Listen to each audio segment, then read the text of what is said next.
திரு அரவிந்த் குணசேகரன் நினைச்சுக்காரா ஒற்றி பேசலாம். அரவிந்த், மேபி அவருடைய தொடர்ச்சி இந்த எண்ணிக்கைகளை முதல்ல நீங்கள் எப்படி பார்க்குறீங்க?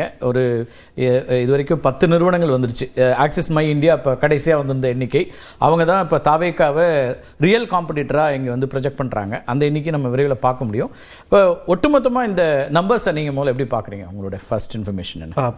பொதுவாக இது பார்க்குற மற்ற இது வரைக்கும் வந்த மை ஆக்சிஸை தவிரங்க மற்றது வந்து அனைத்துமே பார்த்தோம்னா கிளியர் எட்ஜ் டு டிஎம்கே, ஒரு கம்ஃபர்டபுளான டிஎம்கே கவர்மெண்ட் அப்படிங்கிறத கொடுக்குறாங்கன்னு தெரியுது. எங்கேயுமே வந்து 120க்கு கீழே கொடுக்கல. மேட்ரிஸ் மட்டும் தான் இருக்குல்ல, 122 to 132 கொடுக்குறாங்க. மற்றது எல்லாமே எபோ 130 கொடுக்குறாங்க. அதனால எந்த இடத்துலையுமே வந்து இந்த எண்ணிக்கை தான் இப்போ புதிதாக வந்திருக்கிறது. ஆக்சிஸ் மை இந்தியா இவங்க வந்து கிட்டத்தட்ட 92லேருந்து 110 இடங்கள் திமுக, 98லேருந்து 120 இடங்கள் டிவிகே, 22லேருந்து 32 இடங்கள் அதிமுக அப்படிங்கிற ஒரு எண்ணிக்கையை கொடுக்குறாங்க. இதை தவிர மற்ற நிறுவனங்களுடைய எண்ணிக்கைகள் வேறாக இருந்திருக்கிறது. இதை பற்றியும் நீங்கள் பார்க்கலாம். பர்சன்டேஜாகவும் அவர் வந்து கொடுக்குற விஷயங்களையும் பார்க்குறோம். அரவிந்த், எஸ், இதுதான் இருக்கிற ஒரே ஒரு அவுட் ஆஃப் லைனில் இருக்கக்கூடிய ஒரே எக்ஸிட் போல் ப்ரெடிக்ஷன்னா இதுதான் நம்ம பார்க்குறோம். இதில் 35% கொடுக்குறாருன்னு நினைக்கிறேன். டிஎம்கேக்கு 35%, பர்சன்டேஜா ரெண்டு பேருக்கும் ஈக்குவலான பர்சன்டேஜ். என்டிஏக்கு 23 கொடுக்குறாரு. அப்படின்னா லாஸ்ட் எலெக்ஷன்ல இருந்து நீங்க என்டிஏ கம்பேர் பண்ணீங்கன்னா ஆல்மோஸ்ட் என்டிஏ வந்து 15%, 40%லிருந்து 23னா 17% அதிமுக என்டிஏ தேசிய ஜனநாயக கூட்டணி வந்து இழக்கிறாங்கன்னு தோணுது. திமுக 8% இழக்கிறார்கள், 43லிருந்து 35, அதிமுக 17% குறையறாங்கன்னு தோணுது. ஸோ இந்த 17 பிளஸ் இந்த 8 25, அதை தாண்டி மற்ற இதெல்லாம் போட்டு விஜய்க்கு 35% கொடுக்குறாங்கன்னு பார்க்குறோம். இல்ல எனக்கு ஒரே ஒரு சிறு மாறுதல் தான். எனக்கு இருக்கிற மாற்று கருத்து இதில் நான் எப்படி பார்க்கறேன்னாங்க, ரூரல் அர்பன் அப்படிங்கிற அந்த டேட்டாவும் கொடுத்துருக்காங்க. நம்ம அதையும் நம்ம போட்டோம்னா ஹெல்ப்ஃபுல்லா இருக்கும். ரூரல்ல விஜய்க்கு 33%, ஆக்சிஸ் மை இந்தியா தானே, வில் டேக் தி டேட்டா. அர்பன்ல 38%, ஊரக பகுதியில் 33% அவர் கொடுக்குறாங்க. எனக்கு ஊரக பகுதியில் 33% தாவேகா தக்க வைக்குமா என்பதுதான் எனக்கு சந்தேகம். ஏன்னா அர்பன்ல 38ங்கிறது கூட மோரலஸ் நம்ம பார்க்க முடியுது, களத்தில் அது பார்க்க முடியுது. பட் ஊரக பகுதியில் அதே 33% கிடைக்குமா அப்படிங்கலாம். எனவே அந்த 33% கொஞ்சம் இன்ஃப்ளேட் ஆயிருக்கா ஒண்ணு. ரெண்டாவது, நமக்கு கிடைத்த தகவல் படி இதுக்கான சாம்பிள் சைஸ் வந்து பாத்தீங்கன்னா 16,000 சாம்பிள் சைஸ் நான் கேள்விப்பட்டேன். தமிழ்நாட்டுக்கு 234 தொகுதியில் எடுத்துக்கிட்டோம்னா ஒரு தொகுதிக்கு 70 சாம்பிள் சைஸ் எடுத்திருக்காங்க. ஸோ பொதுவா மை ஆக்சிஸ் இந்தியாவோட எக்ஸிட் போல் பொதுவா டைரக்ஷன் கரெக்டா கொடுப்பாங்க. நம்பர்ஸ்ல முன்ன பின்ன வந்தாலும் டைரக்ஷன் இதுதான் டைரக்ஷன், அது கரெக்டா கொடுக்கக்கூடிய ஒரு ஏஜென்சி. மற்ற ஏஜென்சி கம்பேர் பண்ணும்போது மை கொஞ்சம் நம்ப முடியும். அப்படி நம்ப தகுந்த ஒரு ஏஜென்சில இருந்து வந்திருக்காங்காட்டி இதை நம்ம அப்படியே புறந்தளிட முடியாது. எனக்கு இருக்கக்கூடிய மாற்று கருத்துங்கன்னா அந்த 33% ஊரக பகுதியில் தாவேகா கிடைக்குமா ஒன்று. இரண்டாவது, சாம்பிள் சைஸ் எனக்கு இன்னும் கொஞ்சம் டவுட் இருக்கு. நீங்க அதே ஊரக பகுதியில் எடுத்துக்கிட்டீங்கன்னா அதிமுக பாத்தீங்கன்னா 25% தான் வருது, அர்பன்ல 21, ரூரல்ல 25 வருது.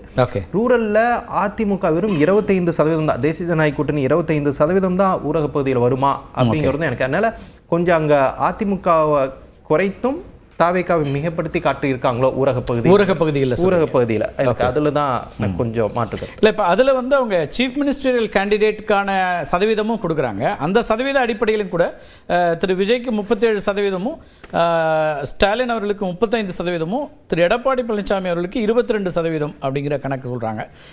2% திரு அண்ணாமலை, திரு சீமான் 3%, அவங்க மென்ஷன் பண்ணிக்கிறது செந்தமிழன் சீமான், அதர்ஸ் 1, இந்த மாதிரி ஒரு கணக்கு.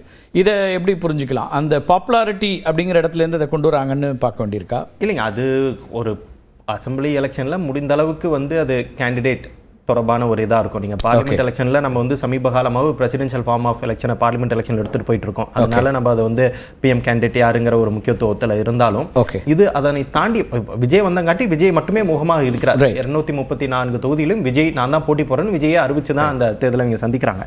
நம்ம ஏஜ் குரூப்லையும் அந்த டேட்டாவை பார்த்தா இன்னும் கொஞ்சம் ஹெல்ப்ஃபுல்லாக இருக்கும். ஏஜ் குரூப்புக்கான டேட்டாவும் வந்திருக்கு. ஏஜ் குரூப்பான டேட்டாவில் பார்த்தீங்கன்னா விஜய்க்கு வந்து 18 to 19% இருக்கக்கூடிய அந்த வாக்காளர்களை 68% விஜய்க்கும், 20 to 30 59%, 30 to 39 45%. அதாவது அவங்க கணக்குப்படி பார்த்தாங்கன்னா 18லேருந்து 40% வரை இருக்கக்கூடிய 40 வயசு வரை இருக்கக்கூடியதுல எபோ 55 to 60% வந்து அவர் கம்ப்ளீட்டா ஒன் சைடடா கொடுக்குறாங்க.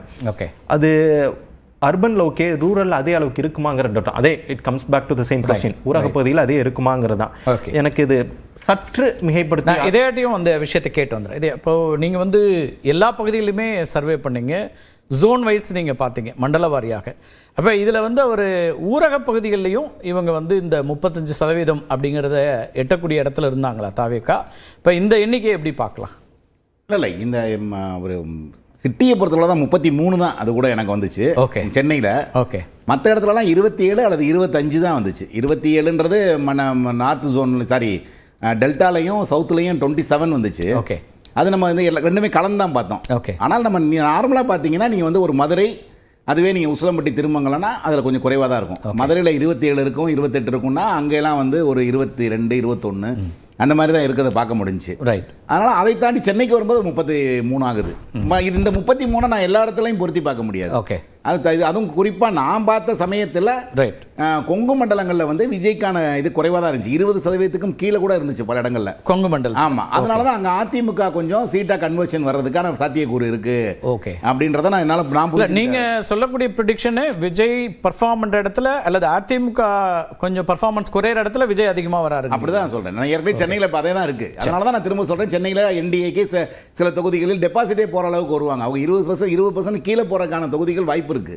அதை 16.6 கீழே போனால் டெபாசிட் போயிடும். ஓகே. ஸோ அந்த மாதிரி வந்து அங்கே சென்னையை பொறுத்தவரை பின்னுக்கு தள்ளப்படுவார்கள். அப்போ விஜய் பெர்ஃபார்மன்ஸ் எங்கே ரொம்ப கூடுதோ அங்கே வந்து நீங்கள் ஏடிஎம்கே ரொம்ப அடி வாங்குறதுக்கான சூழ்நிலை இருக்கு. ஓகே. அதனால் நீங்கள் வந்து நீங்கள் திமுகவுக்கு மிக மிக ஆன்டி இன்கம்பன்சி இருக்க தொகுதின்னு எடுத்தால் கூட 33 கீழேயே எங்கேயும் போல. ஓகே. ஆனால் என்னையை பொறுத்தவரை இங்கே வந்து 35ன்னு திமுகவுக்கு போடுறது, அது 38% கணக்கில் 35 ரெண்டு பேருக்கும் இணையா 35% போடுறது அது வாய்ப்பே இல்லை. முதல்ல அது வந்து விஜய்க்கு வந்து 30க்கு கீழே தான் இருக்கும். ஓகே. இவர்களுக்கு 35க்கு மேலே தான் இருக்கும். 35, 23, 35, 4 அப்படிங்கிற 23ல எனக்கு ஒரு இஷ்யூ ஒன்றும் இல்லை. ஓகே. நாத்தாக்கால 4க்கு 5 கூட போகலாம். அவங்க இந்த 35 கீழே தான் குறையிறதுக்கான வாய்ப்பு இருக்கு. இந்த 35 கூடுறதுக்கான வாய்ப்பு இருக்கு அப்படின்னு தான் பார்க்குறேன் நான். Okay, okay. அதாவது ஒரு பாயிண்ட் அவர் வைக்கிறார். நான் ஷியாம் அவர்கிட்ட கேட்டலாம். ஷியாம், இப்போ ஒட்டுமொத்தமாக மன்னிக்கணும் ஷியாம், நான் கிளாட்சன் இருக்கார், அவர்கிட்ட பேசிட்டு வந்துடுறேன்.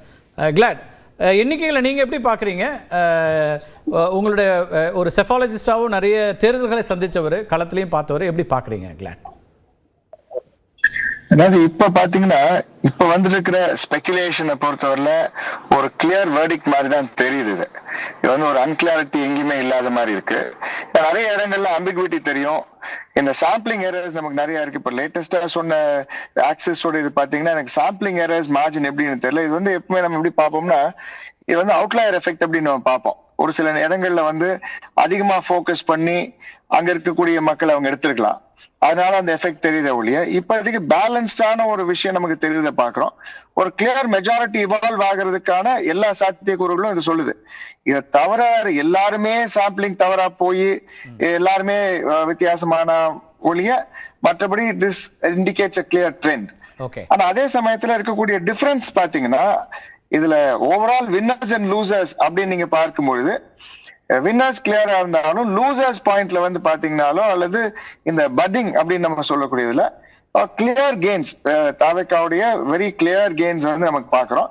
ஆனா அது எக்ஸ்பென்ஸ் ஆஃப் ஏடிஎம்கேன்ற மாதிரி அதிமுகவுடைய அந்த அவர்களுடைய இதனாலதான் ஆயிருக்குன்னு. தேர்தலுக்கு முன்னாடி வைக்கப்பட்ட வாதங்கள்ல முக்கியமான ஒன்று சிறுபான்மையினர் வாக்குகளை